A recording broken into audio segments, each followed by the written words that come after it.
हमारे India tourism के assistant director Andaman शरणाय धीमहि गुणातीताय गुणाधीशाय गुणप्रविष्टाय धीमहि एकदन्ताय वक्रतुण्डाय गौरीतनयाय धीमहि गजेशाय भालचन्द्राय श्रीगणेशाय धीमहि। आज हमारा 6th एनिवर्सरी है अंडवा का और इसमें हम माननीय आज का चीफ गेस्ट विक्रम सिंह जी और guest of honour as tourism stakeholders हैं और टूरिज्म से जुड़ा हुए हैं मीडिया पार्टनर्स स्पॉन्सर सभी को मैं तहे दिल से स्वागत अदा करता हूँ। आज ये 6th एनिवर्सरी में हम लोग यहाँ पे सेलिब्रेट कर रहे हैं। काफ़ी मुश्किल का दौर रहा है, हम लोग बहुत उतार चढ़ाव देखे हैं आज तक। बीच में कोरोना जो है हमसे काफ़ी कुछ छीना है सभी टूरिज्म भाई बंधुओं को। फिर से हम लोग बाउंस बैक करके आज ये दिन हम लोग सेलिब्रेट कर रहे हैं और आशा करते हैं आने वाले कुछ दिनों में हम लोग हर एक जितना भी स्टेट टूरिज्म है उसमें कुछ ना कुछ ऐसा कार्यक्रम करेंगे ताकि अंडमान का जो टूरिज्म है बहुत उसको सुविधा मिल सके, सभी भाई और बहनों को अच्छा काम मिल सके, क्योंकि यहाँ पे जो मेन हमारा इनकम सोर्स है वो टूरिज्म ही है। तो इसीलिए हम चाहते हैं कि सभी का योगदान, नॉट ओनली हमारा, हम तो 100% अपना जो है एक विजन रखेंगे, सभी का सपोर्ट चाहिए, एडमिनिस्ट्रेशन का, टूरिज्म डिपार्टमेंट का सहयोग हमारे रहा है और भी चाहते हैं कि आप लोग का सपोर्ट जो है, आशीर्वाद जो है बना रहे ताकि हम आने वाले कुछ दिनों में बेहतर से बेहतर कार्य कर सके और आप लोग सभी को साथ लेके चलते हुए आगे कुछ ना कुछ अच्छे काम करके अंडमान का टूरिज्म को बढ़ा सके। थैंक यू सो मच, नमस्कार, धन्यवाद। एसोसिएशन से श्री जाकिर जयपुर जी, उनका स्वागत करेंगे जोरदार तालियों के साथ।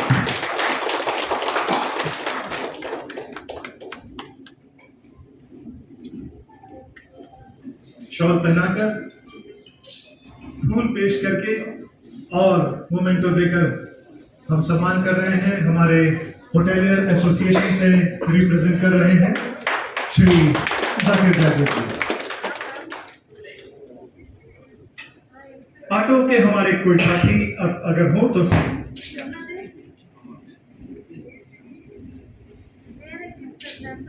ऑटो से यदि कोई साथी है तो कृपया सामने आए।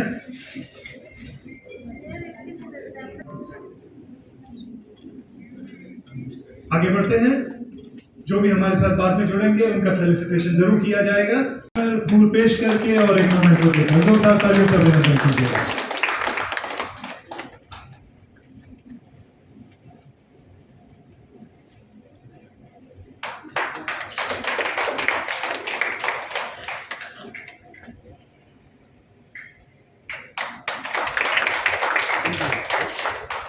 इस कड़ी में हमारे अगले साथी होंगे, मैं क्रूज से चाहिए।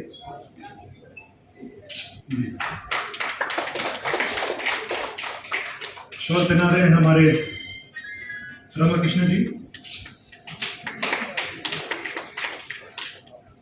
अब इसके बाद हम बढ़ेंगे एसोसिएट पार्टनर्स और स्पॉन्सर्स के सम्मान ग्रहण करेंगे हमारे डायरेक्टर साहब से और असिस्टेंट डायरेक्टर साहब दोनों से।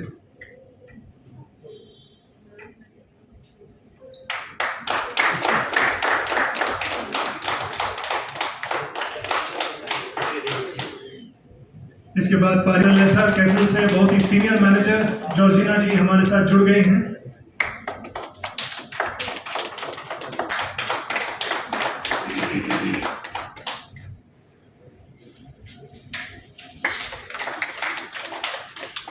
होटल रायन रेसिडेंसी से आ रहे हैं हमारे विकास जी और इन्होंने सचमुच अपने होटल का काफी विकास किया और बहुत ही खूबसूरत होटल बनाया, बड़ी अच्छी सेवाएं दी, बहुत अच्छे फीडबैक इनके होटल को लेकर के आते रहते हैं हमेशा।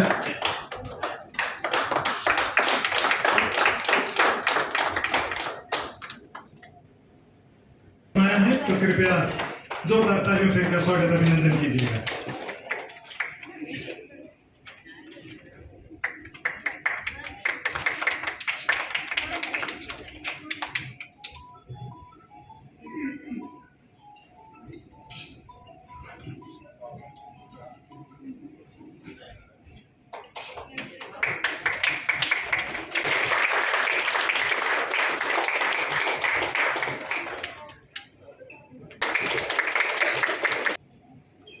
Respected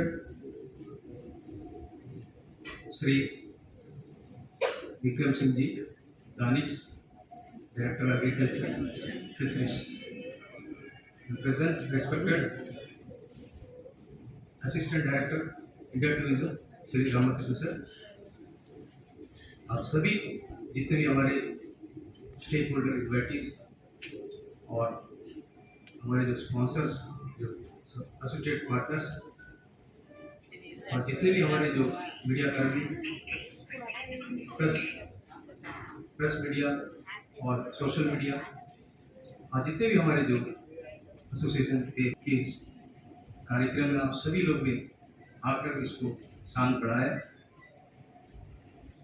इस एसोसिएशन का मैं जडो सर को स्वागत करता हूँ। प्रेसिडेंट सर जडो सर को रिसीव करें। इसको शुरुआत किया था, मैं इसके बारे में चंद बात करना चाहता हूँ कि 2017 में हमने इसे स्टार्ट किया था। 22 अगस्त को मैं, दीपंकर मंडल और अब्दुल कपूर जी कि हम लोग ऐसे एक सोच रखे थे कि हमारे जितने भी टूरिज्म फील्ड में जो काम करते हैं, टूर ऑपरेटर्स भाई लोग, उनके एक वेलफेयर के लिए, उनके एक सहयोग के लिए आरंभ किया गया। तो धीरे धीरे करके हम लोग इसको आज इस मुकाम तक लेकर आए। 2018 में बहुत सारे कार्य हम लोग किए हैं, जैसे कि आप सभी को मालूम है हर एक साल में कुछ ना कुछ होते रहता है। तो हम लोग जैसे कि टूरिज्म को लेकर जितने भी वेलफेयर्स हैं उनके लिए काम किए और जैसे भी बहुत सारे एक्टिविटीज़ में इन्वॉल्व हुए हैं।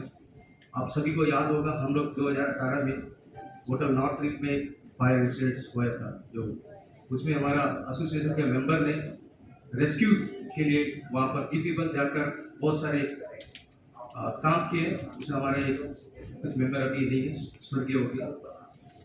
तो उसके बाद हमने हैवलॉक, नीम, होटल के सारे क्षेत्र में जैसे कि वहाँ पर जैसे हमारा काम रहता ब्लड डोनेशन कैंप, बीच क्लिनिक और लोगों को छोटे छोटे सहायता करना। उसके बाद में हमने 2 बार करने के, उसके बाद में सभी को मालूम है कोविड काल आ गया। तो कोविड काल आने का बाद जैसे कि कोविड में हम क्या करें, कैसा करें, पूरा टूरिज्म इंडस्ट्री ठप हो गया। जितने भी स्टेक होल्डर सभी को मालूम है, हमसे जो मदद होगा हमारे एसोसिएशन की तरफ से हमने छोटे छोटे काम, किसी को दूध पहुँचाया, किसी को मास्क डिस्ट्रीब्यूट किया। इस तरह हमसे जो इफेक्ट उस टाइम मिला था हम एसोसिएशन तरफ से लोगों को कोविड काल में काम किया। उसके बाद कोविड खत्म होने का बाद में धीरे धीरे टूरिज्म थोड़ा खुलने लगा। तो खुलते हम लोग उसमें भी और हमारे जितने भी मेंबर्स हैं और हमारा काम को, कार्य को देख के लोग जुड़ने लगा। हमारा एसोसिएशन का आज जो भी पहचान हम लोग का प्रिंट मीडिया, सोशल मीडिया, इन लोगों का जरिए पूरे अंडमान निकोबार में अभी जाना जाता है। मैं सभी को ये बताना चाहता हूँ कि पिछले साल भी हमने बहुत सारे काम किए थे। हर एक क्षेत्र में हमने हैवलॉक में जाके वहाँ पर अवेयरनेस कैंप, ड्राइवर लोग के बीच में उनका कैसा व्यवहार रहना चाहिए, कैसा उनके टूरिस्ट के साथ बात करना चाहिए, कैसे बिहेवियर उनका, एक अवेयरनेस प्रोग्राम वहाँ पर रखे थे। उसके बाद हमने फोटो शूट का एक क्यूज कंपटीशन रखे थे नेशनल मेमोरियल में और बहुत सारे प्रोग्राम्स हम लोग इवेंट्स को ऑर्गेनाइज किया। फिर इसके बाद हमको टूरिज्म डिपार्टमेंट के साथ में हम लोग एज ए स्टेक होल्डर हिसाब से हम लोग को जो भी जिम्मेदारी देते हैं, हम लोग टूरिज्म डे में बहुत सारे काम हम लोग करते हैं। और इस साल की हमारा जो फोकस है, सभी लोगों को मैं बताना चाहता हूँ कि हमारे जो मुख्य अतिथि जो आज हमारे बीच बैठे हैं विक्रम सर, बहुत लोगों का क्वेश्चन होगा ये टूरिज्म से रिलेटेड है सर एग्रीकल्चर फिशरीज। मैं आपको बताना चाहता हूँ टूरिज्म का ये पार्ट है एग्रीकल्चर और फिशरीज। एग्रीकल्चर रह गई, टूरिज्म चलेगा। आज जितने भी आप जो भी प्रोडक्ट देख रहे हैं एग्रीकल्चर का, जितने भी आप हम लोग जो टूरिस्ट को नारियल पानी पिलाते हैं, उसका जो क्वालिटी जो नारियल हमको मिल रहा है, तो आज जो इनका बदौलत एग्रीकल्चर डिपार्टमेंट उनका सही समय से आज टूरिज्म को हम लोग टूरिस्ट को ये कर रहे हैं। और उसी तरह मैं आपको बताना चाहता हूँ, मेरा एक्सपीरियंस आप लोगों को शेयर करना चाहता हूँ फिशरीज डिपार्टमेंट के हिसाब से। फिशरीज भी एक टूरिज्म का बहुत बड़ा पार्ट है। आज अंडमान जो केकड़ा क्रैब बहुत फेमस है, खासकर साउथ इंडियन जितना भी टूरिस्ट है अंडमान में आते हैं जरूर केकड़ा खाते जाते हैं, और केकड़ा खा के जाने के बाद उस फिश का ड्राई फिश लेके जाते हैं। तो ये भी एक तरह का टूरिज्म का पार्ट है।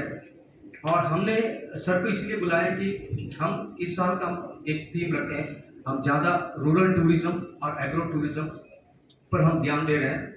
हमने CI कैरी के साथ भी हमने मिलकर उनके साथ भी एक प्रोजेक्ट बनाया है, कैसे एग्रो टूरिज्म को आगे बढ़ाएं और रूरल टूरिज्म को, खासकर रूरल टूरिज्म का अच्छा स्कोप है। हमने हमेशा बीच टूरिज्म देखा है, दूसरे तरह का टूरिज्म देखा है। अंडमान में रूरल टूरिज्म का बहुत ज़्यादा स्कोप है। तो मैं सर से रिक्वेस्ट करूंगा कि आप रूरल टूरिज्म में एग्रीकल्चर डिपार्टमेंट को ज़्यादा से ज़्यादा शामिल करें, क्योंकि उससे ज़्यादा फार्मर का बेनिफिट है। फार्मर डायरेक्ट कांटेक्ट करेगा, बाजार में आएगा, अपना जो सेल है वो सेल करेगा, हम टूरिस्ट को बेच सकते हैं। मैं सर से ये भी कर रहा हूँ, कार्बेज को बीच में एक आपका एक यूनिट है एग्रीकल्चर डिपार्टमेंट का, हम लोग टूरिज्म से स्टार्ट, जबकि उस टाइम हम वहाँ पर जो भी टूरिस्ट को वहाँ पर नारियल का चारा, जितने भी नर्सरी का चारा वहाँ पर हम लोग लेके देते हैं, उसका आप थोड़ा रीस्टार्ट करा दीजिए। जितने भी टूरिस्ट वहाँ पर आएंगे उस स्टॉल से वहाँ पर ले लेंगे, क्योंकि हमको CP घाट फार्म जाने का बहुत दूर होता है, तो इसीलिए मैं वहाँ पर भी एक करना चाहिए। फिशरीज डिपार्टमेंट बहुत बेहतरीन आज का डेट में काम कर रहा है, क्योंकि नेशनल लेवल में आज हम लोग अंडमान टूरिज्म में गेम फिशिंग एक बहुत बड़ा हब बन गया है। तो फिशरीज डिपार्टमेंट का उसमें एक बहुत बड़ा हाथ है, जो गेम फिशिंग जो है, जैसे कि बाहर हाईलैंड में लेके हैवलॉक ईस्ट आइलैंड में लेके जाके गेम फिशिंग कराते हैं, तो आपका थ्रू भी ये फिशरीज डिपार्टमेंट सपोर्ट करे, तो उसको और थोड़ा सरल और पॉलिसी में थोड़ा से हमको थोड़ा चेंजेस करें कि छोटा से छोटा लोग भी उसमें गेम फिशिंग में इन्वॉल्व हुए, और हो सके फिशरमैन भी वो गेम फिशिंग को चला सकते हैं, कि ऐसा नहीं कि बड़े लेवल में आके ही काम करना पड़ेगा। सर ये थोड़ा ध्यान दीजिए, टूरिज्म में ही रिलेटेड है। इसी को हम लोग एक सोच लेके एसोसिएशन लेके चल रहे हैं कि हम लोग हर एक साल एक डिपार्टमेंट के ऊपर हम लोग काम करेंगे। इस बार हम लोग टूरिज्म जो क्षेत्र में हम लोग एग्रीकल्चर और फिशरीज को लिए ये दोनों पर काम करने वाले। हमारा जो क्षेत्र विलेज एरिया में काफ़ी हब एरिया है टूरिज्म, रूरल टूरिज्म का। मैं बताना चाहता हूँ आपको, ये जो छोलदारी से लेकर पूरे बम्बू फ्लैट तक का जितना भी जो सी बेल्ट है वहाँ पर बहुत सारा स्कोप है। ऑलरेडी छोलदारी में हम लोग का फ्लैटवे का प्रोजेक्ट चल रहा है, मीठाबाड़ी में रूरल टूरिज्म का है, आपका हाथी टापू में और डंडस बैंड में और पानी घाट एरिया में। तो ये सभी एरिया में आप सर रूरल टूरिज्म को थोड़ा से ज़्यादा ध्यान दीजिए। मैं ये चाहता हूँ कि आपका वाणी हम लोग सुनेंगे कि टूरिज्म के लिए आप क्या करेंगे करके। हमारा एसोसिएशन आपका हमेशा टूरिज्म से रिलेटेड जो भी फिशरीज एग्रीकल्चर डिपार्टमेंट के साथ सहयोग सपोर्ट करेगा। आप जब भी हम लोग एसोसिएशन को बुलाएंगे ऐसे स्टेक होल्डर से, हम लोग मोस्ट वेलकम, हर एक बार आपको काम करने के लिए तैयार रहेंगे। और मैं पुनः सभी तहे दिल से धन्यवाद करता हूँ। नमस्कार सभी लोगों को। रामकृष्ण जी, अंडमान निकोबार रूरल एसोसिएशन के प्रेसिडेंट साहब, वाइस प्रेसिडेंट साहब, हमारे जेटविट साहब, एंड स्पेसिफिकली मीडिया के लोग एंड हमारे होटलियर्स और हमारे टूर ऑपरेटर्स।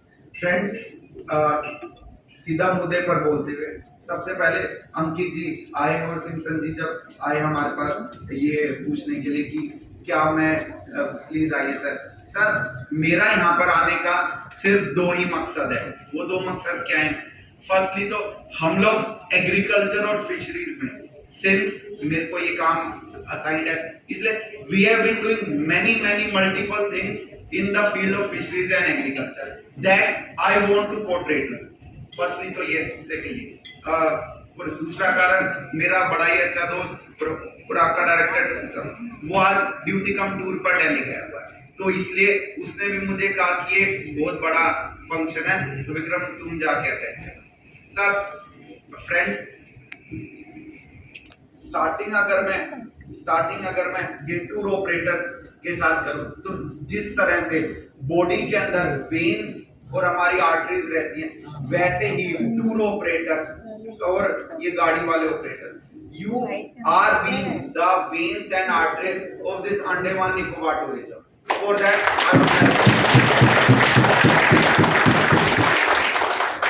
बाहर से देखने से, किसी की भी बॉडी देखने से वो वेन्स और आर्टरीज कभी भी नजर नहीं आएंगी, लेकिन एक डॉक्टर और एक एक्सपीरियंस बंदा ही समझ सकता है कि what is the most significant thing. पहला तो सर, दूसरा अंडमान निकोबार की टूरिज्म इकोनॉमी के तो आप लोग पिलर्स हैं ही, साथ ही साथ 2018 से बीच में सिम्पसन जिन्हें का कोविड आया, इश्यूज रहे, वो अब फिर से रिवैम्प होने लग रहा है। Tourism and fisheries, it has been the master idea of our chief secretary sir also. मैं सर के भी बिहार पर जो हम लोग टूरिज्म और फिशरीज एग्रीकल्चर में इनिशिएटिव ले रहे हैं, वो अब आज आपके साथ में शेयर कर रहा हूँ। खासकर मैं ये जानकार बीट्स की मैडम और ये जो इतने सारे छोटे बच्चे जो आए हुए थे, इनको भी all the best and congratulate करना चाहूंगा। First time I have seen a combination of classical music and yoga. Madam आपने बड़े अच्छे से ट्रेन किया, और एक छोटी सी रिक्वेस्ट बस मेरी है, हमारा एटम पार्ट में बालिका निकेतन है, जहाँ पर अराउंड 28 इस तरह से थोड़ी डिप्रेस्ड और सप्रेस्ड लड़कियां बच्चियां रहती हैं, तो अगर हफ्ते में एक दिन भी आपका कोई डांस का टीचर उनको भी जाके सिखा देगा, वो 4th क्लास से लेके 9th क्लास के बीच की बच्चियां हैं, तो that would be very good। हम लोग फॉर्मली पेमेंट तो नहीं कर पाएंगे, लेकिन आपका लॉजिस्टिक्स का आने ले जाने का वो हम लोग पूरा। Thank you. Specifically speaking about fisheries, मैं यहाँ पर बड़ा ही प्राउडली फिशरीज से रिगार्डिंग 3 बात बोलना चाहूंगा, और आपसे रिक्वेस्ट करूंगा आप अपने सारे अंडर स्टाफ्स को, गाड़ी वालों को, होटल वालों को, सबको ये बात बताइएगा। सबसे पहले तो sport fishing, game fishing, this is going to be the future of fishing tourism in Andaman Nicobar. इसके लिए आप लोगों की बड़ी दिनों से रिक्वेस्ट ये थी कि मॉनसून के टाइम पे जो 3 महीने का टाइम होता है जब गेम फिशिंग बंद रहती है, उसको रिवैम्प किया जाए। वो हम लोगों ने यूटी प्लान के अंदर उसको अप्रूवल दे दिया है, कल ही अप्रूवल दिया है। उसके अंदर क्या होगा, मॉनसून के टाइम पर भी गेम फिशिंग, स्पोर्ट फिशिंग कर पाएंगे। सिर्फ एक कंडीशन ये रहेगी कि पीएमबी का जो पोर्ट मैनेजमेंट टावर होता है, वो ये अप्रूव करके देगा कि वेदर क्लियर है। वेदर अगर क्लियर है तो गेम फिशिंग हैवलॉक में, पोर्ट ब्लेयर में बिल्कुल आप लोग कर पाएंगे। इसके लिए सेकेंडली, आप लोगों के बहुत सारे टूरिस्ट लोग आते हैं, they want to do angling, जो एंगलिंग करते हैं ना, उसके लिए रूल्स बिल्कुल रिलैक्स कर दिए हैं। उसमें सिर्फ जोनल ऑफिसर को, हमारे ईडी साउथ अंडमान को सिर्फ ये बताना है कि ये उस टूरिस्ट का नाम है और वो एंगलिंग कर सकता है, और एंगलिंग इक्विपमेंट्स भी 1 से 2 दिन के लिए रेंट में लिया जा सकता है। थर्डली, पहले गेम फिशिंग वालों को सिर्फ 1 दिन का ही अप्रूवल मिलता था, सुबह 5 बजे से लेकर शाम के 5 बजे तक, जिसकी वजह से वो दूर तक, आप सबको इन सारी बात का पता होगा, हमने उसको 1 दिन से हटाकर 7 डेज का कर दिया कि उसको बार-बार अननेसेसरीली रेड टेप तरीके से सरकारी फाइल्स ना लगानी पड़े। जितना आप हमसे दूर रहेंगे, हमको भी फायदा है, आपको भी फायदा है। आप खुशी-खुशी अपना बिजनेस कीजिए, we don't have any stake into that। बस थोड़ा सा हम लोगों को रेगुलेट करना रहता है, रेगुलेशन के लिए आपके डॉक्यूमेंट्स वगैरह हो रहे हैं। फोर्थली, अभी सिंपल जैसे कहा कि ना, fisherman will be going to be the future sport fisher owner. इसी के लिए हम लोगों ने हमारी रजिस्ट्रेशन ऑफ बोट्स का भी रूल चेंज किया। पीएमएमएसवाई के अंदर लोन भी है, केसीसी में भी 2 लाख रुपए तक का लोन है। हम भी मोटिवेट कर रहे हैं, आप लोग भी अपने लोकल भाई बहनों को मोटिवेट कीजिए कि वो फिशिंग के साथ साथ अपनी फैमिली में से किसी एक को स्पोर्ट फिशिंग, गेम फिशिंग में भी लेकर आए। और अब जो मैं बोलना चाह रहा हूँ ये मेरे दिल के बड़े करीब है। जब पहली बार मैं यहाँ पर आया तो हमारा फिशरीज म्यूजियम है, फिशरीज म्यूजियम के अंदर कोई गाइड नहीं था। When I came into I was not aware कि मैं फ्यूचर में जाके डायरेक्टर फिशरी बनूंगा। मैं आया, मच्छी देखी, अच्छा लगा, वापस गया। लेकिन मुझे लगा कोई समझाने वाला तो हो ना कि ये हमारी क्लाउन फिश है जो कि एक तरह से घास में रहती है, वो खाना ले जाके घास को देती है, घास इज लिविंग, और घास जो है वो उसको रहने को आसरा देता है। इंग्लिश में सिम्बायोटिक रिलेशनशिप कहते हैं। इस चीज को समझाने के लिए 4 सेल्फ हेल्प ग्रुप की 3 वुमेन और एक उनका ही बेटा, हमने उनको हायर किया, प्रॉपर तरीके से ट्रेन किया। आई रिक्वेस्ट यू, इन लोगों को तो मैं कह ही रहा था, टूरिस्ट को एक बार हमारे फिशरीज म्यूजियम को भी उसके आइटनरी में डालिए। आई वांट टू से वेरी वेरी प्राउडली, सागरिक वो जो दूसरा फिशरीज म्यूजियम है, उनसे अच्छी फिशेज हमारे पास है। व्हाइट शार्क आपको कहीं नहीं दिखेगी। हम 50 बार जा चुका मैं, इसलिए मेरे को नाम याद है सारी मच्छियों के। आप उसको आइटनरी में डालिए, बताइए, गाइड है, नॉर्थ से जो टूरिस्ट आएगा, साउथ से जो आएगा, वो उनको समझा पाएंगे अच्छे से। ठीक है, ये तो बात रही फिशरीज की। आई एम सॉरी थोड़ा लंबा होगा, सीएस सर ने मुझे काफी चार्जेस दिए हुए हैं और वो सारे टूरिज्म से रिलेटेड है, एग्रीकल्चर भी, कोऑपरेटिव, आरसीएस भी। तो अभी मैं आ जाता हूँ आप एग्रीकल्चर में। आप लोगों ने मसाले की बात की, एक तो हमारा ना सागरिका के साथ एक वाटिका है, छोटी दुकान, गवर्नमेंट की शॉप है, ऑथेंटिक मसाले रहते हैं। उसको भी प्लीज आइटनरी में, टूर की आइटनरी में डालिए। आई एम मेकिंग श्योर कि वहां पर मसाले हर वक्त अवेलेबल रहे। ये कंप्लेंट रहती है कि वहां पे मसाले खत्म हो जाते हैं, तो इसलिए हमने 34 फार्मर्स के साथ उनको भी रजिस्ट्रेशन किया है, वो अच्छी क्वालिटी के मसाले हमें देंगे, हम आगे बढ़ेंगे। तो एक तो उसको भी रूट में डालें। दूसरा सिप्पी गार्ड फार्म, वो हम सबके दिल के बहुत करीब है, रिवैम्प कर दिया गया है। आप सभी लोग पहले पर्सनली एक बार जाकर आइए सिप्पी गार्ड फार्म। 1.4 किलोमीटर की, आपको आवाज आ रही है लास्ट तक? ओके, 1.4 किलोमीटर का ट्रैक है स्पाइसेस के बीच से। जो कोई भी टूरिस्ट आता है उसको ये बतवाइएगा कि क्लोव कैसे लगता है, नटमेग, जावित्री, इसके पेड़ कैसे होते हैं। तो जब वो कुछ इंटरेस्टेड हो तो उसके ट्रैकिंग का रास्ता उन फॉरेस्ट के बीच में जहाँ पे ये मसालों के पेड़ लगे हैं। एक बहुत बड़ा पॉन्ड बना है जिसमें डक्स भी हैं, जिसमें बोट लेकर आ रहे हैं। तो सिर्फ ये 4 से 5 घंटे के लिए इंटीग्रेटेड पिकनिक स्पॉट रहेगा। आप लोग भी आइए, मोस्ट वेलकम। कभी आप लोग आ रहे हो तो मुझे फोन कीजिएगा, आई मेक अरेंजमेंट्स।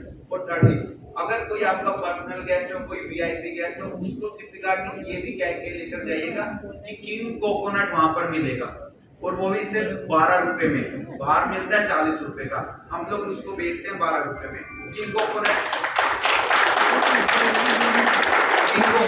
सबसे मीठा रहता है। मतलब ये छोटी छोटी बात मैं इसलिए बताना चाह रहा हूँ। We have been working very passionately for agro tourism. अभी आपने रूरल टूरिज्म, एग्रो टूरिज्म देखा, हम करने लग रहे हैं। विक्रम सिंह सर, प्रेसिडेंट और मेंबर्स ऑटो के और हमारे कोलीग्स ट्रैवल ट्रेड इंडस्ट्री से, सबसे पहले मैं Andaman Nicobar tour operators association को थैंक्स देता हूं कि उन्होंने हमें इस सम्मान दिया और ये बहुत अच्छा मीटिंग ऑर्गेनाइज किया। आपका 6 साल पूरा हो गया है और मैं उम्मीद करता हूं कि you will progress further and gain in membership and be a strong organization and a very strong part of the tourism fraternity. Before I say anything, one big round of applause for Mr. Vikram Singh.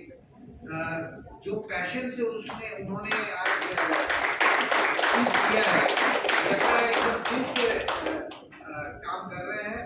और the amount of initiatives उन्होंने fisheries में और agriculture में लिया हुआ है, cooperative society में भी, जिसको टूरिज्म से इंटीग्रेट करेगा, और ये बहुत ज़रूरी भी है क्योंकि टूरिज्म का फ़ायदा जब तक एक आम आदमी और आम नागरिक को नहीं मिलेगा, एक फार्मर को नहीं मिलेगा, एक फिशरमैन को नहीं मिलेगा, एक अनएम्प्लॉयड यूथ को नहीं मिलेगा, तब तक जो ऊपर के लेयर्स वाले जो होटेलियर्स हैं और बड़े बड़े इन्वेस्टमेंट करके बैठे हैं उनसे काम नहीं चलेगा। जब तक ये यहाँ तक नहीं पहुँचेगा तब तक वो डेवलप नहीं होगा।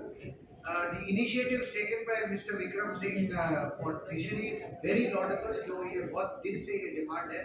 आपने ये 7 दिन का परमिशन भी दिया है और एक जो रिक्वेस्ट है तो कंसीडर कर सकते हैं आप कि demands are there also for staying overnight on fishing vessels and game fishing करने के लिए वो तो इसके ऊपर भी अगर आप considering all security aspects and all other things, so overnight so ताकि उस तरह का बोट्स भी डेवलप हो जिसमें अंदर कैबिन्स हो और वो टूरिस्ट को लेके गेम फिशिंग कराएं around the island. This is one of the suggestion which is there. There is also probably a demand for people who want to do and experience fishing but are not interested to go in a game fishing boat to high seas। Expensive भी है और बहुत आदमी उसमें comfortable भी नहीं है। तो इस तरह का एक एरिया अगर डेवलप हुआ जाए कहीं कोस्टल एरियाज में, पोर्ट ब्लेयर में, हैवलॉक में, जो ये एरिया डेजिग्नेट किया जाए और वहाँ में एक अरेंजमेंट किया जाए कि आदमी लोग टूरिस्ट लोग जाके वहाँ बैठ के जैसा फॉरेन कंट्रीज में देखते हैं लेक्स में people just sit there for hours reading a book and putting a fishing line into the lake। so ये भी एक इस तरह का कुछ डेवलप हो सकता है यहाँ पे coastal area. I have seen tourist outside ITC hotel जिसके कोस्टल में है कि वहाँ जाके हम लोग शौकिया फिशिंग करते हैं। तो इस तरह का कुछ ऐसा डेवलप हुआ जाए तो lot of people tourist can enjoy that facility. And the initiative taken on the museum is very good. I think we also will try to promote that in whatever way possible। Agriculture का भी I think CP Guard farm is an experience by itself और अगर इसमें 2-3 घंटा अगर tourist spend करे so they will really understand the culture also and the topography of this place। Thank you once again sir, hats off to you and I hope you can continue doing that। But thank you and